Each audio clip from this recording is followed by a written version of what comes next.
Good afternoon, everyone. My name is Brandon Potter, State Representative from District 16 in Cranston, and I want to thank you all very much for being here today to hear the announcement of the Rhode Island Working Families Party agenda for 2025. Let's be very clear. We all know that we are in an extremely defining moment, not just for Rhode Island, but for our entire country, for working people across our entire country especially. Over the last few months, there has been an awful lot of conversation about what the Democratic Party is, who we stand for, who we are. And while some may debate it, one thing is certainly undeniable. The wealthiest people and the largest corporations continue to get richer and more powerful, while working families continue to fall further and further behind. This is a time for bold leadership from every single Democrat, both in Rhode Island and across the country. Because let's be clear, this moment is different. This is not like years past. We're seeing the cost of living skyrocket while wages remain stagnant. We're now watching the Trump administration dismantle critical federal protections like the Consumer Financial Protection Bureau, which we all know protects people from the largest banks ripping them off and scamming them. We're now hearing that the Department of Education is next in their sights. We cannot afford to have the same cautious responses that we have had previously. This is a time for bold leadership that meets the urgency this moment requires. We need and we deserve a Democratic Party that can be counted on to fill the breach in these moments. And we have the opportunity to choose to be that party. These next few years, we know that we're going to see a Washington, D.C. at its worst. That is why we need a Rhode Island that is at its best. We have a unique opportunity in this state, and indeed a responsibility to lead, to show the country what it truly means to stand up for working people, not corporate interests, to prove that the Democratic Party is not just about words, but about action, to show what it truly means to stand up and fight for working class people and what we can accomplish with a Democratic supermajority. That is why we believe that fight starts right here at the state level, and that the best way to fight back is to deliver real economic progress for working class people. Let's be very clear on what that means. It means standing up to millionaires and billionaires who cry poverty while children starve in our schools. It means protecting our healthcare system. It means standing up to greedy corporations and putting working class people first in everything that we do. And that is exactly what today is about. How we put working class people first. Over the last many months, my colleagues and I have shared many of the issues that we have heard about on the Doors campaigning and what our constituents are talking about and saying that is important to them. We have discussed these matters at length and come together to agree on a collective set of priorities. The agenda that we're hearing today reflects the most pressing issues that working families across Rhode Island care about. These are the issues that we have heard about from our constituents time and time again. From making the wealthiest 1% finally pay their fair share of taxes, to cracking down on the most predatory forms of corporate corruption, to standing up strong and refusing to see any Rhode Islander have their health care taken away, helping to make sure people can afford to stay in their homes, and building a local economy where working people can actually afford to survive. These, again, are the priorities that we have heard about from our constituents. These are not radical concepts. These are the issues that impact everyday people the most. And these are the issues that are at the core of what the Democratic Party is supposed to be about. Because this working families agenda is, by far, by, of, and for the working people in Rhode Island. But we cannot pretend what is happening in Washington, D.C. does not directly impact the lives of the people who we represent. We are seeing Donald Trump and Elon Musk build a government that will literally take money out of people's pockets and put it into the bank accounts of their billionaire friends and advisors. We know this agenda will make working people's lives harder, and we should be clear-eyed of what that means for our constituents. In Rhode Island, we can be a Democratic Party that responds to this crisis by fighting for regular working class people. That's what the agenda we're presenting today is. And it is not just a set of ideas. This is a plan of action. This is a roadmap for real change. These are concrete steps that we can take to deliver real results for the working people in Rhode Island. Today, you will hear from a number of my colleagues in the Rhode Island House of Representatives, as well as a colleague in the Rhode Island Senate. These are leaders and champions on these issues. You will hear them explain the legislation that they have sponsored to take these priorities and turn them into real action for people. Again, these are the issues that the vast majority of our constituents support and have asked us to deliver on.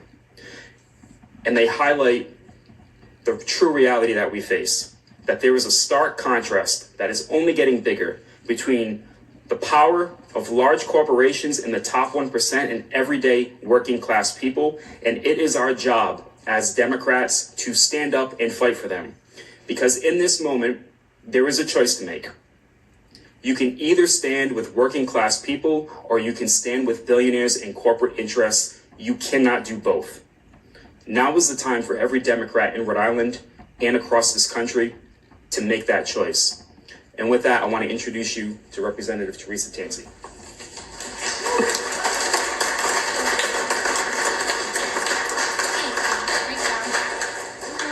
Senator Ujifusa to come stand behind me on this one because she's got my back on all these bills. It's no surprise to say. So I am Representative Teresa Tansey, and I think it's important that we talk about what the impact of the chaos that's happening up at the federal government is having on all of us. And I think the main feeling that comes about when I ponder this, it's vulnerability. And as a nation, we are incredibly vulnerable right now. We have carefully constructed a safety net for those who, at different points in their lives, may not be able to care for themselves.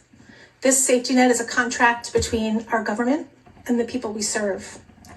To think that at times I have been worried as to whether or not that safety net will hold when facing an actual catastrophic threat like we are right now in 2025, those threats in the past seem so small. And it's hard to stand here today to discuss those threats to our healthcare system when our entire democratic system is at risk.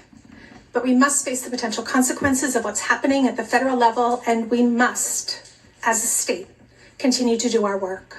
We will continue to do our best to support our citizens, that should the contract be broken by the federal government, that we will honor it to the best of our ability. 3 bills that I'm going to discuss right now that in normal times would address significant issues facing Rhode Island and our constituents. Those are the ever-dwindling number of primary care, behavioral health, and recovery providers in our state. And we have 1 bill that addresses the intrusive role that pharmaceutical companies play in our lives. President Trump handed control of the federal government to an unelected billionaire who wants to slash Medicaid and Medicare. Why? So rich guys can can get more tax cuts? Or is cruelty the point? They've already tried cutting funding for Medicaid across the United States, and they failed. For now, at least, thanks to the court system. But they will try again, and we will see how long that branch of government can hold up their leg of our 3-leg stool. If the courts fail, here's what that will mean to people living in Rhode Island. It would mean 81,300 people could lose health coverage. 68,000 Rhode Island seniors will pay more, substantially more, for their prescription drugs. It also would mean that less preventative care and far more costly and serious emergency room care would be our only option. That's our healthcare money that we're talking about, and they are going after it. As Democratic lawmakers who care about working class people, we need to be unified and consistent in our response. We will not let Trump take healthcare away from Rhode Islanders, and we need to ensure that the courts hold the line and keep the executive in check. That's why the Working Families Party and those of us here have these 3 bills that will make it easier for Rhode Islanders to get the critical, life-saving care that they need. One is to eliminate the prior authorization for people struggling with mental health and substance use disorders. One would be to eliminate prior authorization for primary care providers, and one to regulate the pharmacy benefit managers, also called PBMs. Here's how it works. Some big insurance companies say they can't afford to provide life-saving treatments to people with mental health or substance use issues. They either refuse coverage outright, or they drag their feet, often until it's too late. But there's no reason that health insurance company middlemen should be allowed to limit medically necessary care or have PBMs tell our doctors what medicines we can take. The insurance companies do not need more of our money or more control over our doctors or our health care. Remember, they exist to ensure we receive the care we need. That is what we pay them for. Insurance companies don't need our protection. The people who live here need to be protected from them. And one thing that Rhode Island Democrats can do now to show our government can care for people is demand all insurance companies in Rhode Island cover medically necessary care for people who need it. The path has already been cleared. In 2018, Blue Cross Blue Shield of Rhode Island decided to provide that medically necessary care to Rhode Islanders. 20 states have already required their insurance companies to do the same. Are these multi-billion-dollar companies at risk of going bankrupt? No. Are more Rhode Islanders at risk because some of them fail to provide the care they need? Hell yes. And more of our fathers, mothers, neighbors, and children will live longer, better lives if we pass these bills. Life is going to be hard enough the next 4 years. Part of this fight is removing some of the things that have been making it harder for Rhode Islanders. Authorizing the state government to eliminate these barriers to treatment is a concrete step we can take to reduce the burden for thousands of families. Our overworked doctors, to reduce the burden on our families and our overburdened doctors. And we must fight against the egregiously high profits of the insurance middlemen and big pharma. Thank you.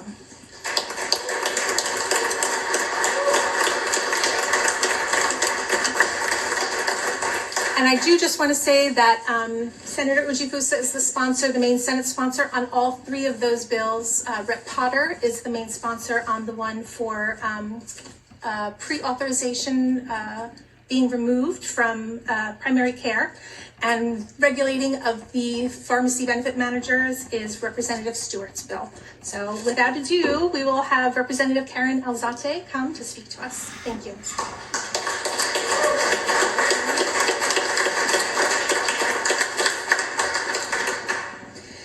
Thank you, everyone. So this is the 6th year that we're back up here. And so it's no surprise that I will be talking about the 1% tax. So, we have a huge barrier standing in the way of our families, our communities, and our state. A system where the highest earners do not pay what they owe, while the lowest earning families are left to pick up the tab. It's been there for far too long. It's been that way for far too long.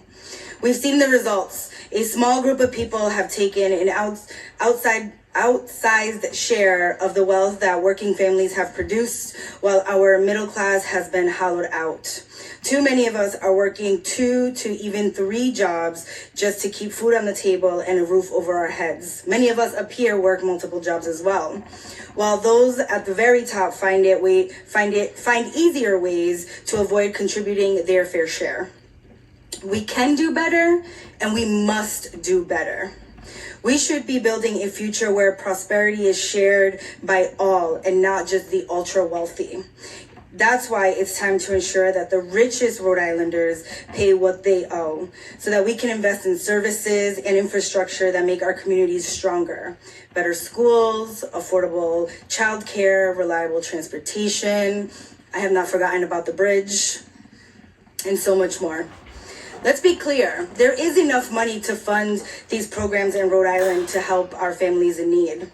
The question isn't whether we have the resources, it's whether we have the courage to demand the fairness.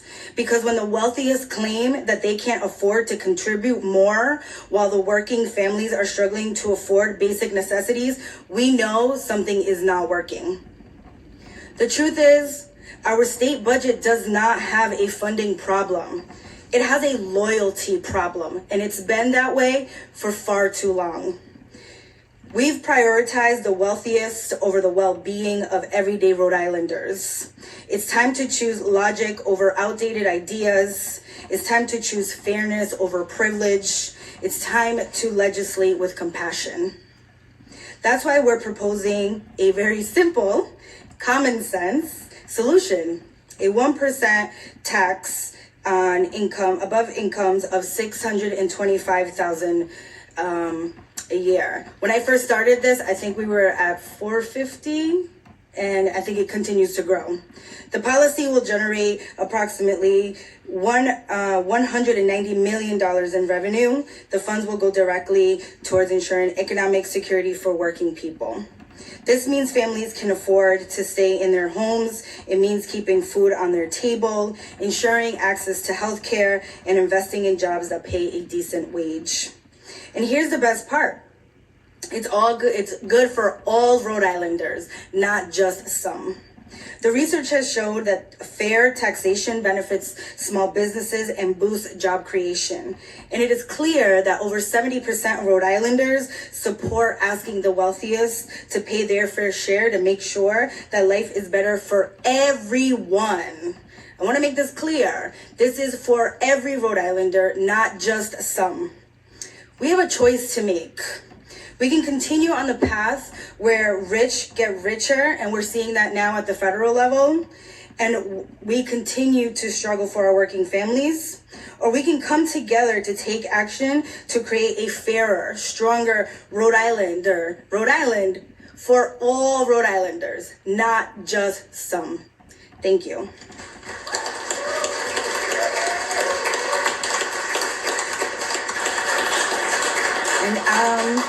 And I call up Rapagello.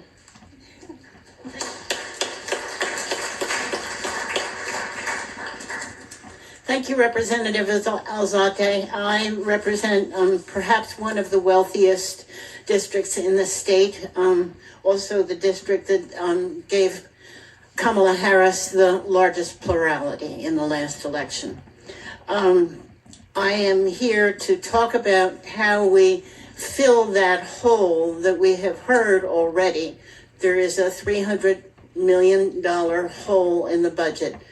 Representative Alzate mentioned one way to work on it, and I have another way, working with Senator Coleman from Pawtucket, and I have some illustration for you.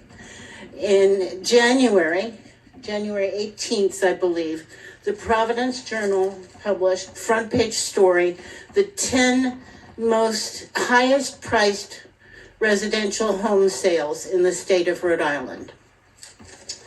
They ranged from a low of roughly 7 million to a high of 12.25 million. And if you read to the end of the story, Rhode Island, 2024 was not the highest of recent years. 2022 and 2023 had highest price. In one year it was 17 million, and in another year it was 25, I believe. I have the whole article here if you want to check it. But anyhow, the legislation that we will introduce, it isn't quite drafted yet, will tax the owners of those residents at $5 per thousand between 1 million and 2 million, and then $6 per thousand going up from 2 million. It is calculated by the Economic Progress Institute that this will raise between $20 and $25 million for the state. It's not a huge amount of money, but it will do something towards filling that hole. And we talked about taxing Rhode Islanders. Very interestingly, as I read this article, and as anybody is welcome to borrow it and read it, the majority of the buyers of those 10 homes in 2024 are not Rhode Island residents. They hold their residence in Naples, Florida, and places like that, so they don't pay Rhode Island income tax. But we would catch them in a property tax that would go to the state.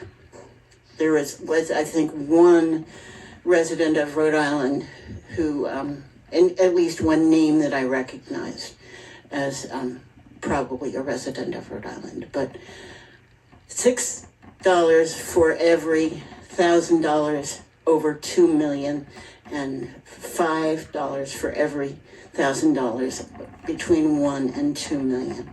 That's $6,000 for every $1 million over 2 million.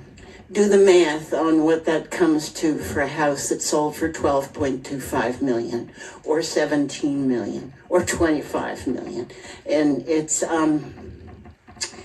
money that certainly these people can afford to pay. These are deep-pocketed people, obviously, and the good news is because they are not Rhode Island residents, they don't live here more than 6 months a year, they can't vote against us. So that's the majority of them. I thought for a moment, we might get in trouble here like we did with the truck tolls, because that was tolling trucks that had out-of-state license plates. But this is just second homes. So it can be Rhode Island residents. And that's all I have to say. It's really pretty simple, although my eyes kind of crossed when I was trying to do the math in my head. But $6,000 on $1 million of value. And that's something that would help with Medicaid and child care and all sorts of things. Not all of them, but it'll help fill that hole. And so now I am pleased to introduce Representative Megan Cotter.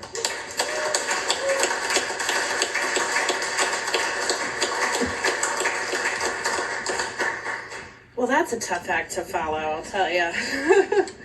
Thank you to all my colleagues for being here today to support these important issues and for all your hard work. I represent what many would think as one of the most conservative parts of the state.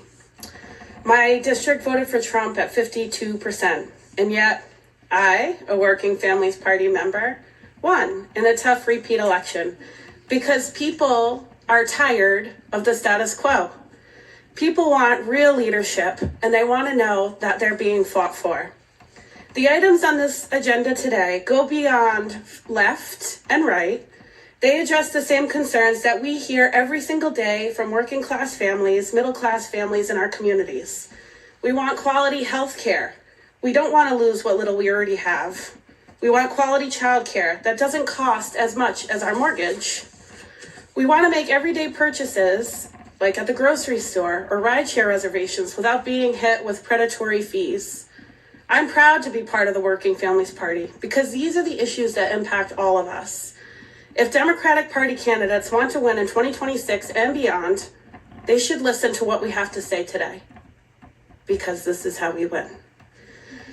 Perhaps more than any other issue, I felt a groundswell of energy and anger around utility costs in Rhode Island. Families have reached a breaking point. Constituents email me every single day with complete and utter frustration. People are sharing their skyrocketing utility bills on talk radio, social media, and a recent petition that we've all received to lower costs has 5,000 signatures from Rhode Islanders on it. When families are having to choose between paying for insulin and paying for heat, op-eds from Rhode Island Energy CEO just doesn't cut it. It's time to do more. There are many bills here at the State House this year aimed at reducing the pain for everyday Rhode Islanders around utilities. I have 2 of those bills. I'd like to call attention to my study commission around public utilities in particular. One reason why Rhode Island consumers pay so much is because they're up against what is essentially a monopoly. We know that competition drives down costs. So I'm proposing that we explore finally injecting some real competition into our energy market. That starts with a major year-long study into a public power alternative. There are cities and states across this country that have publicly owned utilities. Residents in Nebraska, to be clear, a very, very red state, have a publicly owned utility, which leads them to actually paying less than we do here in Rhode Island, while also getting a greater percentage of renewable energy. So we reject the idea that renewable energy drives costs up. 32% of Nebraska's energy is fueled from renewable energy, while only 13% here in Rhode Island. Then there are cities like Ann Arbor, Michigan, that are rolling out a public option with predictable costs that introduces competition into their market and helps drive down costs. There are so many options out there, and we need time to thoroughly research them all. The Rhode Island energy lobbyists will fight to maintain the status quo. But I will not back down. We will not back down. Since introducing these bills, I've received an overwhelming support from constituents across the political spectrum. This is not a left issue. Lowering utility costs isn't just good policy, it's winning politics. Families need relief right now, and they need long-term solutions that reshape our overall market and meet our families' 21st century energy needs. I'm excited to stand here today with my Working Families Party colleagues to be leading the charge on these fronts. Thank you.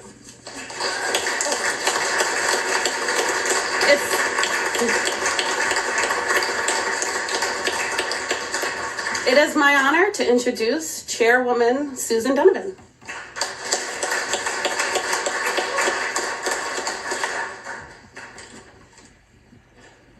Good afternoon, everyone. As Representative Carter just said, I am Representative Susan Donovan, and this year I've introduced House Bill 5200, the Rhode Island Early Educator Workforce Act, which would sustain and strengthen existing workforce development and compensation programs for educators working in childcare and early learning programs statewide.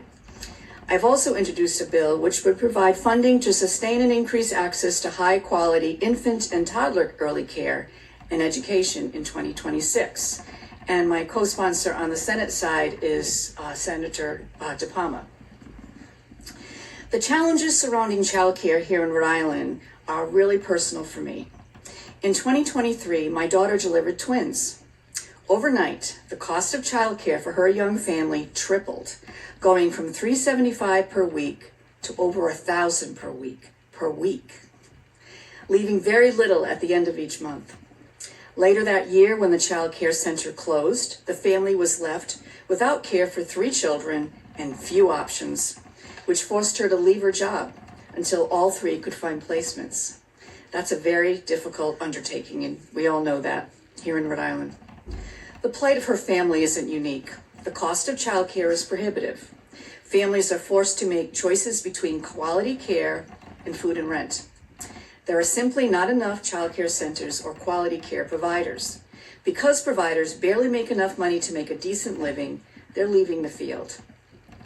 In these next few years, we will be witness to what solutions this federal government offers, if any. They have already threatened to cut Head Start, a program that would leave over 2,000 Rhode Island kids without care. That's why we need Rhode Island's lawmakers to be at their best, standing up for kids and the families who live here. Here are the stark facts. More than 90% of families struggle to pay for childcare. The average Rhode Island family currently spends 23% of their yearly household income on childcare. As state lawmakers, we can respond by funding good public policy to diminish this crisis. Policies that protect Rhode Island's children from the chaos and callousness of these uncertain times.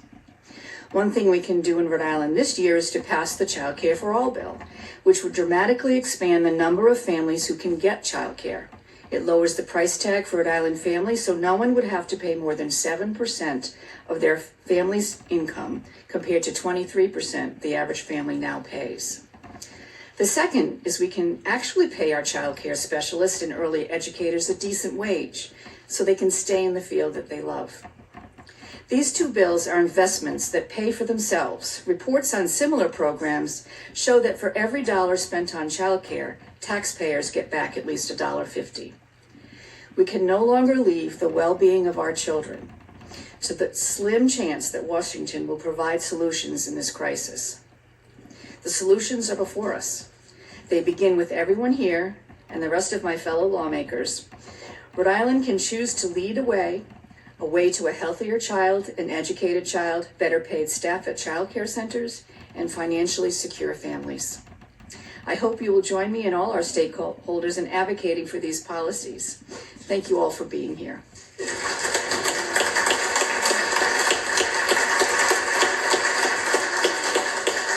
And next up is our Sherry Cruz, Representative Sherry Cruz. Thank you. I'm so proud to be here with my working family colleagues and to share, working class people and those on fixed incomes can no longer survive. We need to address the immediate crisis of the record high numbers of Rhode Islanders becoming homeless every day. Over 2,000 people are experiencing homelessness in Rhode Island, and if we count the number of people living in their cars, couch surfing, or in tents, the number is even higher. But let this sink in. And according to the Rhode Island Coalition for the Homeless numbers, within the past 6 years, the number of homelessness has increased over 650% here in Rhode Island.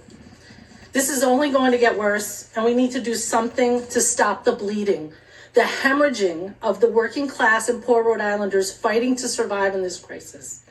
We need to keep fighting for working families in place in their homes, in their communities. We need to fight the corporate real estate greed that is continuing to displace our families and communities. It's time for close to the 400,000 tenants and those who care in this state to stand up and fight this corporate greed, to stand up and fight for stability in our homes and communities, to stand up to stop these unjust evictions and ridiculous rent increases. We're not going to let people freeze to death in the streets anymore. We're not going to let people get thrown out of their homes because their landlord doesn't like them. We're not going to let people work 2 or 3 jobs, pay their rent every month, and still fear that they'll become homeless. Fighting the homeless crisis is a huge fight, and it'll take all of us. There are some things we can do now that will make a difference. First, we could dramatically reduce the number of people who are getting thrown out of their homes by bad landlords by just passing just cause legislation. There are people who work double shifts just to make sure to pay the rent every month. They never miss a payment. Then when they need repairs in their home to be safe, instead of fixing it, their landlord decides to throw them out of their homes. There are single moms and their kids, our seniors, our veterans, living in roach and mice-infested apartments with no heat or hot water.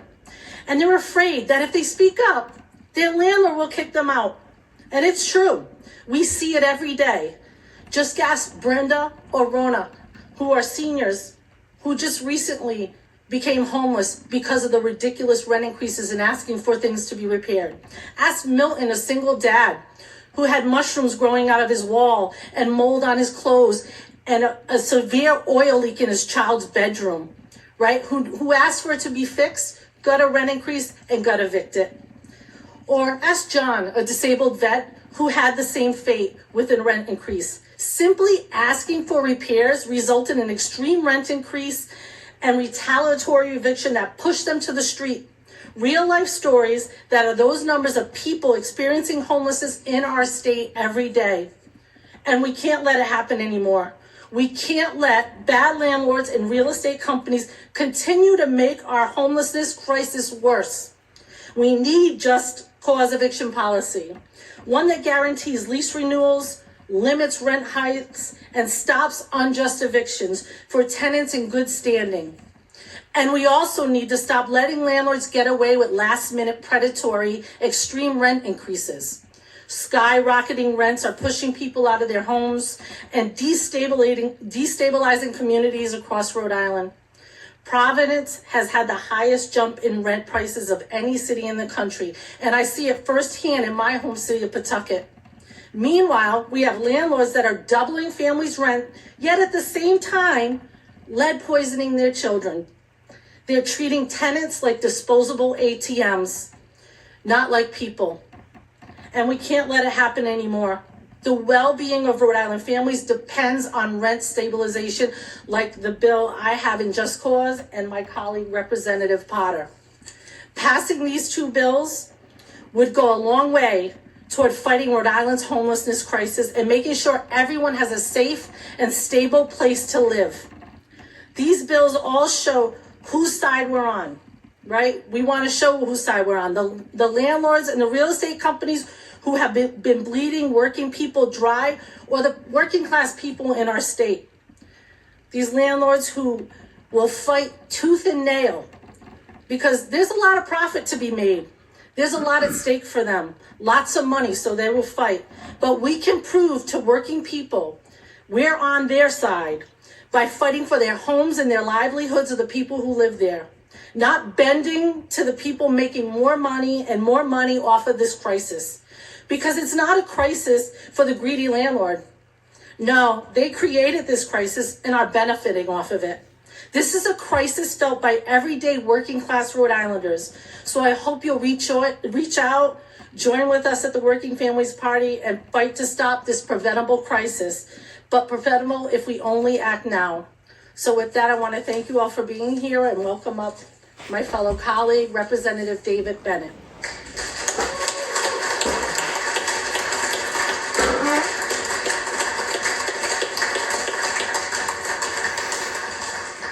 Good afternoon. Hope everybody's doing well.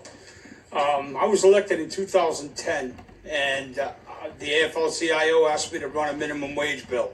It was at $7.35. I think that's what the federal minimum wage was, $7.35. We raised it every year until 2020, and the small businesses and the business community were saying we were going too fast. We were unpredictable. They couldn't adjust. So we sat down and we talked with them, and we figured we'd raise them in 5-year blocks. So we did that. It passed. And right now we're at $15 an hour. Massachusetts is at $15 an hour. Connecticut is tied to inflation. They're at $16.35, but that's unpredictable for our business community. This year, I'm running the same block, but in 2026, it'll go up to $16. 27, it'll go up to $17. 28, it'll go up to $18. 29, it'll go up to $19, and in 30, it'll go up to $20. No family should have to struggle while they're working. They're working, and yet they can't buy food. They can't buy their kids' school clothes. They can't buy shoes. They have to depend on benefits such as food vouchers and, well, I forgot the terminology, but they shouldn't have to do that. They're our neighbors, and they say it's an entry-level position. Well, not no more. It used to be an entry-level position back in the 70s, but now here we are in 2025, and people are taking the jobs they can get. And I'm a strong believer in the working family. The working family should be able to live the American dream. That's what we all need. That's what we all want. That's why we work. I say, I work to live. I don't live to work, and minimum wage people, $20 is still $20, very hard to live on. I mean, you got to pay all your utilities. So I feel that this is such an important business move for the state of Rhode Island because it keeps our small businesses aware of where we're going and lets our families make the money they deserve. Thank you.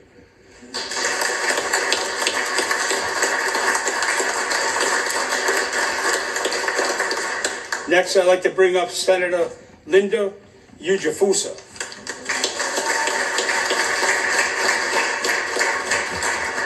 Thank you. It is such an honor to be with my House colleagues.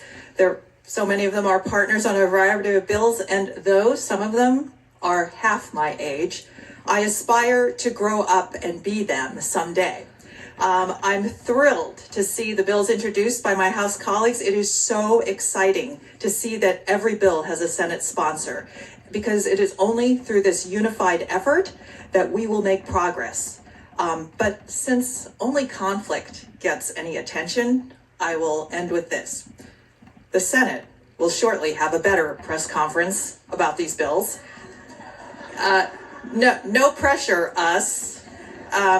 Thank you, House Reps. You are amazing. Your Senate partners salute you. And thankfully, now I can introduce Representative David Morales. If you've ever followed him, you know how horrible that is. So, Representative Morales, take it away.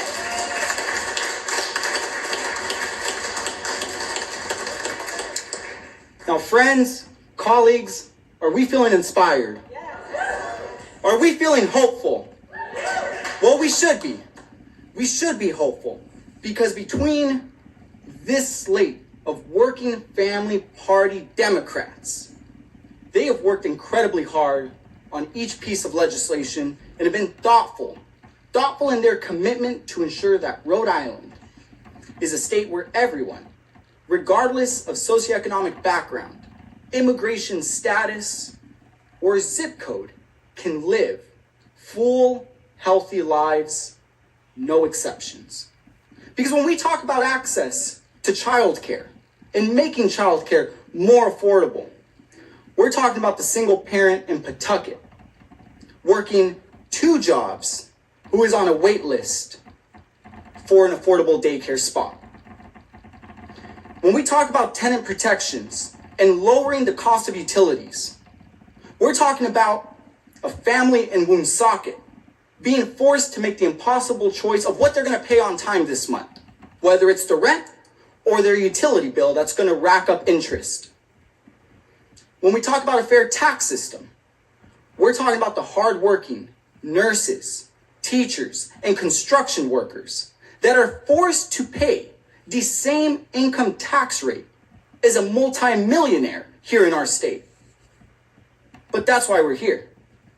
We're here as a community to support the working families agenda. Because for us, it's not just about having good ideas to strengthen our communities and invest in our youth, seniors, and veterans. It's also about taking action.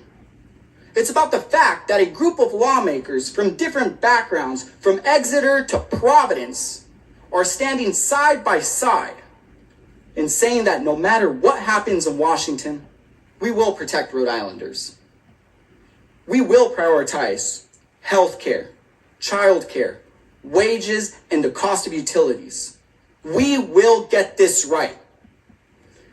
Now, unfortunately, we have to recognize the tough reality that we are up against. Because no matter your party or political ideology, our state is staring down a serious crisis. Because President Trump is hell-bent on cutting hundreds of millions of dollars in funding that would support the needs of Rhode Islanders. And so while our working families agenda is about protecting these needs for working families here in Rhode Island, it's also a call to action. A call to action to every Democrat in the Rhode Island State House. Because fighting the Trump and Musk agenda begins in this building. And that's why we need to fight. And when we fight, we must prioritize local solutions. solutions and investments that are going to combat the chaos and corruption that is happening now in Washington. Because unless we take action, the livelihood of everyday Rhode Islanders will be put at risk. Because in fact, here is what's inside of Trump and Musk's playbook for Rhode Island through Project 2025. They're looking at forcing over 70% of Rhode Islanders to work longer as they increase the retirement age, yet they gut Social Security. They're looking at endangering the health care of over 81,000 Rhode Islanders, while forcing over 68,000 to pay more for their prescription medication, despite the protections we've fought for through Medicare reform. And worst of all, they're looking to eliminate the Head Start program, which would deprive over 2,000 families from accessible childcare, especially those within rural communities. So clearly, the next few years will test us. Washington will show us what they look like at their worst. So here in Rhode Island, we need Democrats. Democrats from the Working Families Party to be at their best. Because in moments like these, when working people are under attack, when corporations and billionaires are rigging the system, when Washington has turned their backs on us, Rhode Islanders deserve a Democratic Party that will fight for them. And that means making a choice. Not standing on the sidelines and not playing it safe. And that's what our Working Families agenda is all about. It's about governing with logic, compassion, and courage. Because the legislative package that we have introduced today is a reflection of the people that we serve across all 39 cities and towns. The families in every district who have told us what they need to survive, to thrive, and build a better future. And for further reference, that is the series of policies that we will fight to implement and incorporate to ensure that every family has the means to thrive. And so with that, the fight begins today. It begins with us, and it begins with Rhode Island leadership. So we want to be clear, unapologetically clear about whose side we are on, and that is the side of working people. So we hope that the governor, the Speaker of the House, the Senate President, and every leader within the Rhode Island State House will stand with us. Because Rhode Islanders are watching and they are counting on us to deliver. So are we ready?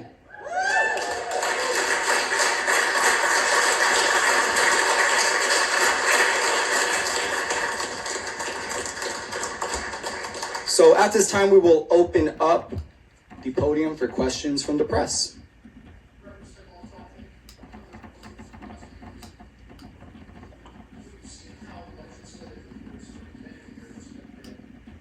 Opposed to any tax increases on working earners. What is your strategies for overcoming that opposition? Yes, I think that's a great question. I think that we're going to show them the facts. New Jersey has passed this legislation. Massachusetts, we've seen a huge increase in what they did 2 years ago. It's really about showing them that this is really going to bring in money. We know we're myth busting, right? A lot of people believe, especially our leadership believes that the millionaire flight, which we know is not true. Millionaires are not leaving the states. We see that right now with Massachusetts. We did not get an influx of Massachusetts millionaires.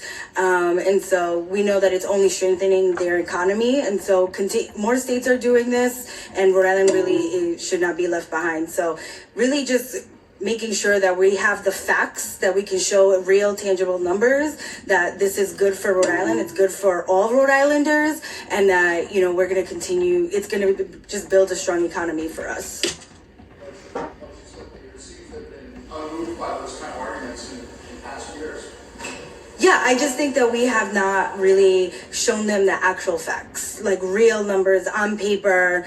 I think that they hear from all of us when we have our meetings with our leadership, but I think this time, sometimes the best strategy is really simple, and that's just bringing them numbers on papers and really showing them that this is like good, great legislation.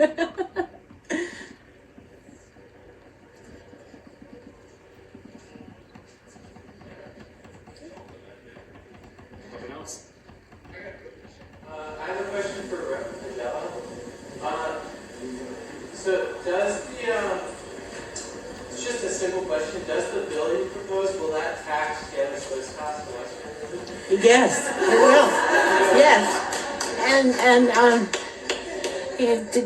the Journal had another story about Taylor Swift's house, in which it said that the house had been valued at 17.5 million, I believe, and she is putting on $1.5 million addition, a bedroom and a new kitchen and something else, but she's adding $1.5 million, which my addition brings me to 19 million, and that's quite a few $1,000s in property taxes that would go to the state.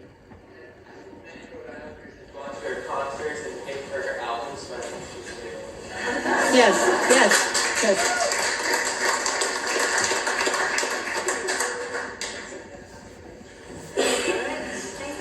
Thank you all very much for coming today.